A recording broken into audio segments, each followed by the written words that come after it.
तिरुपति बालाजी मंदिर का इतिहास।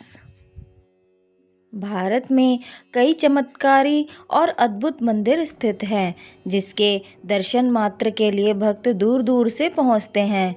इसी प्रकार आंध्र प्रदेश के चित्तूर जिले में स्थित तिरुपति बालाजी मंदिर भी है, जिसमें श्री वेंकटेश्वर अपनी पत्नी पद्मावती के साथ निवास करते हैं। भगवान तिरुपति बालाजी का चमत्कारिक और रहस्यमयी मंदिर भारत समेत पूरी दुनिया में प्रसिद्ध है। यह मंदिर भारतीय वास्तुकला और शिल्पकला का उत्कृष्ट उदाहरण है। तिरुपति बालाजी मंदिर भगवान विष्णु को समर्पित है। यह मंदिर आंध्र प्रदेश के चित्तूर जिले में तिरुमला पर्वत पर स्थित है। यह भारत के मुख्य तीर्थ स्थलों में से एक है। तिरुपति बालाजी मंदिर का इतिहास लगभग 300 ईस्वी से शुरू होता है और इसका निर्माण कई शासकों द्वारा किया गया था। इसे भगवान वेंकटेश्वर को समर्पित माना जाता है और इसे पृथ्वी का बैकुंठ भी कहा जाता है। मंदिर का निर्माण 300 ईस्वी में शुरू हुआ और बाद में विजयनगर शासकों ने इसमें महत्वपूर्ण योगदान दिया। यह माना जाता है कि भगवान वेंकटेश्वर यहाँ भक्तों को आशीर्वाद देने के लिए प्रकट हुए थे। 18वीं शताब्दी में जनरल राघोजी भोसले ने मंदिर के निर्माण में महत्वपूर्ण भूमिका निभाई। 1933 में मंदिर का प्रबंधन मद्रास सरकार ने ले लिया और एक स्वतंत्र प्रबंधन समिति तिरुमला तिरुपति देवस्थानम को सौंपा गया। मंदिर को भारत में सबसे अमीर मंदिरों में से एक माना जाता है। विजयनगर शासकों ने मंदिर की संपत्ति और आकार को बढ़ाने में महत्वपूर्ण भूमिका निभाई। सम्राट कृष्णदेव राय ने 1517 में मंदिर की भीतरी छत पर सोने का पानी चढ़ाने का आदेश दिया। कहते हैं कि किसी काल में श्री हरि विष्णु ने वेंकटेश्वर स्वामी के रूप में अवतार लिया था। यह भी कहा जाता है कि कलयुग में कष्ट से लोगों को बचाने के लिए उन्होंने यह अवतार लिया था। इसलिए भगवान के इस रूप में माँ लक्ष्मी भी समाहित है। इसीलिए यहाँ बालाजी को स्त्री और पुरुष दोनों के वस्त्र पहनाने की परंपरा है। तिरुपति बालाजी मंदिर से जुड़े कई रहस्य और मान्यताएं हैं, जिनमें से कुछ मुख्य हैं। भगवान वेंकटेश्वर की मूर्ति पर लगे बाल असली हैं और कभी नहीं उलझते। मूर्ति पर कान लगाकर सुनने से समुद्र की लहरों की आवाज़ सुनाई देती है। जब मंदिर के गर्भगृह में प्रवेश करेंगे तो ऐसा लगेगा कि भगवान श्री वेंकटेश्वर की मूर्ति गर्भगृह के मध्य में है। लेकिन आप जैसे ही गर्भगृह के बाहर आएंगे तो चौंक जाएंगे, क्योंकि बाहर आकर ऐसा प्रतीत होता है कि भगवान की प्रतिमा दाहिनी तरफ स्थित है। अब यह सिर्फ भ्रम है या कोई भगवान का चमत्कार, इसका पता आज तक कोई नहीं लगा पाया है। तिरुपति बालाजी मंदिर में भगवान वेंकटेश्वर की प्रतिमा अलौकिक है। यह विशेष पत्थर से बनी है। यह प्रतिमा इतनी जीवंत है कि ऐसा प्रतीत होता है जैसे भगवान विष्णु स्वयं यहाँ विराजमान हैं। गुरुवार को भगवान वेंकटेश्वर को चंदन का लेप लगाया जाता है, जिसके बाद अद्भुत रहस्य सामने आता है। भगवान का श्रृंगार हटाकर स्नान कराकर चंदन का लेप लगाया जाता है और जब इस लेप को हटाया जाता है तो भगवान वेंकटेश्वर के हृदय में माता लक्ष्मी की आकृति दिखाई देती है। श्री वेंकटेश्वर स्वामी मंदिर में एक दिया हमेशा जलता रहता है और सबसे चौंकाने वाली बात यह है कि इस दीपक में कभी भी तेल या घी नहीं डाला जाता। यहाँ तक कि यह भी पता नहीं है कि दीपक को सबसे पहले किसने प्रज्वलित किया था। यहाँ भगवान की प्रतिमा को पसीना आता है। पसीने की बूंदें देखी जा सकती है, इसलिए मंदिर में तापमान कम रखा जाता है। श्री वेंकटेश्वर स्वामी के मंदिर से 23 किलोमीटर की दूरी पर एक गांव है, जहां गांव वालों के अलावा कोई बाहरी व्यक्ति प्रवेश नहीं कर सकता। इस गांव के लोग बहुत ही अनुशासित हैं और नियमों का पालन कर जीवन व्यतीत करते हैं। मंदिर में चढ़ाया जाने वाला पदार्थ जैसे कि फूल, फल, दही, घी, दूध, मक्खन आदि इसी गांव से आते हैं। कहा जाता है कि प्रभु वेंकटेश्वर को उनकी चमकीली और शक्तिशाली नेत्रों के लिए जाना जाता है।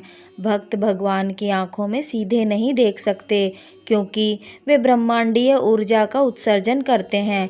यही कारण है कि भगवान वेंकटेश्वर की आंखें एक सफ़ेद मुखौटे से बंद रहती है, लेकिन हर गुरुवार को आंखें अपेक्षाकृत छोटी होती है, इसीलिए मुखौटा हटा दिया जाता है और भक्त देवता की आंखों को देख सकते हैं। धार्मिक मान्यता के अनुसार कलयुग में तिरुपति मंदिर में भगवान वेंकटेश्वर का वास माना जाता है। तिरुपति बालाजी मंदिर से जुड़ी हमें 2 कथाएं मिलती है। पहली कथा उनके वराह अवतार से जुड़ी है और दूसरी कथा माता लक्ष्मी और उनके वेंकटेश्वर रूप से जुड़ी हुई है। पहली कथा, आदिकाल में धरती पर जल ही जल हो गया था, यानी पैर रखने के लिए कोई जमीन नहीं बची थी। कहते हैं कि ऐसा इसलिए हुआ क्योंकि पवन देव ने भारी अग्नि को रोकने के लिए उग्र रूप से उड़ान भरी, जिससे बादल फट गए और बहुत बारिश हुई और धरती जलमग्न हो गई। धरती पर पुनः जीवन का संचार करने के लिए श्री हरि विष्णु ने तब आदि वराह अवतार लिया। उन्होंने अपने इस अवतार में जल के भीतर की धरती को ऊपर तक अपने तुस्क का उपयोग करके खींच लिया। इसके बाद पुनः ब्रह्मा के योग बल से लोग रहने लगे और आदि वराह ने तब बाद में ब्रह्मा के अनुरोध पर एक रचना का रूप धारण किया और भूदेवी के साथ कृतचला विमना पर निवास किया और लोगों को ध्यान योग और कर्म योग जैसे ज्ञान और वरदान देने का फैसला किया। दूसरी कथा के अनुसार कलयुग के प्रारंभ होने पर आदि वराह भगवान वेंकटाद्रि पर्वत छोड़कर अपने लोक चले गए, जिसके चलते ब्रह्मा जी चिंतित रहने लगे कि धरती पर धर्म की रक्षा और मानवता का मार्गदर्शन कैसे होगा, और नारद जी से विष्णु जी को पुनः लाने के लिए कहा। नारद मुनि ने एक घटना का निर्माण किया जिसने भगवान विष्णु को वेंकटेश्वर रूप में धरती पर आने को प्रेरित किया। नारद जी एक दिन गंगा के तट पर गए, जहाँ पर ऋषि मुनि इस बात को लेकर भ्रम में थे कि हमारे यज्ञ का फल त्रिदेवों ब्रह्मा विष्णु और शिव में से किसे मिलेगा। नारद जी ने उनकी शंका के समाधान हेतु ऋषि भृगु को यह कार्य सौंपा। इस समस्या को सुलझाने के लिए भृगु ऋषि ने त्रिदेवों की परीक्षा लेने का निश्चय किया। सबसे पहले भृगु ऋषि ब्रह्मा जी के पास गए, किंतु ब्रह्मा जी सृष्टि कार्य में इतने व्यस्त थे कि उन्होंने भृगु ऋषि पर ध्यान नहीं दिया। इसके बाद भृगु ऋषि भगवान शिव के पास गए, किंतु वहाँ भी उन्हें कोई संतोषजनक उत्तर नहीं मिला। अंततः वे भगवान विष्णु के पास गए, किंतु भगवान विष्णु ने भी उनकी बातों को अनसुना कर दिया। इससे क्रोधित होकर भृगु ऋषि ने भगवान विष्णु की छाती पर लात मार दी। इसके बाद भी भगवान विष्णु ने ऋषि के पैरों की यह सोचकर मालिश की कि कहीं उनके पैरों में दर्द ना होने लगा हो। यह देखकर ऋषि भृगु ने सभी ऋषियों को उत्तर दिया कि उनके यज्ञ का फल हमेशा भगवान विष्णु को समर्पित होगा, परंतु श्री हरि विष्णु की छाती पर लात मारने के कारण माता लक्ष्मी क्रोधित हो गई। उन्हें अपने पति का अपमान सहन नहीं हुआ और वे चाहती थी कि भगवान विष्णु ऋषि भृगु को दंडित करें, परंतु ऐसा नहीं हुआ। परिणाम स्वरूप उन्होंने बैकुंठ को छोड़ दिया और तपस्या करने के लिए धरती पर आ गई और करवीरापुरा, जो आज का कोल्हापुर है, में ध्यान करना शुरू कर दिया। इधर विष्णु जी इस बात से दुखी थे कि माता लक्ष्मी उन्हें छोड़कर चली गई। कुछ समय बाद वे भी धरती पर आकर माता लक्ष्मी को ढूंढने लगे। जंगल और पहाड़ियों पर भटकने के बाद भी वह माता को खोज नहीं पाए।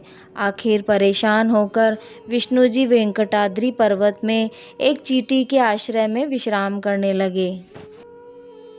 यह देखकर ब्रह्मा जी ने उनकी सहायता करने का फैसला किया। वे गाय और बछड़े का रूप धारण कर माता लक्ष्मी के पास गए। देवी लक्ष्मी ने उन्हें देखा और उस वक्त के सत्ताशीष शासक चोल राजा को उन्हें सौंप दिया। राजा ने उसे चरवाहे को सौंप दिया, परंतु वह गाय सिर्फ विष्णु जी के रूप श्रीनिवास को ही दूध देती थी, जिस कारण चरवाहे ने उस गाय को मारने का प्रयास किया। तब श्रीनिवास ने चरवाहे पर हमला करके गाय को बचाया और क्रोधित होकर उन्होंने चोल राजा को एक राक्षस के रूप में जन्म लेने का श्राप दे दिया। राजा ने दया की प्रार्थना की। तब श्रीनिवास ने कहा कि राजा को दया तब मिलेगी जब वह अपनी बेटी पद्मावती का विवाह मुझसे करेगा। जब यह बात देवी लक्ष्मी को पता चली तो वे वहां आई और तब उन्होंने श्रीहरि को पहचान लिया, और जिसके बाद भगवान विष्णु और लक्ष्मी जी का पुनर्मिलन हुआ और इसके बाद वे पत्थर में बदल गए। फिर ब्रह्मा जी और शिव जी ने हस्तक्षेप करके लोगों को इस अवतार के उद्देश्य से अवगत कराया। मानव जाति को कलयुग में होने वाली कठिनाइयों से बचाने और उन्हें मुक्ति का मार्ग दिखाने के लिए वेंकटेश्वर भगवान ने अवतार लिया।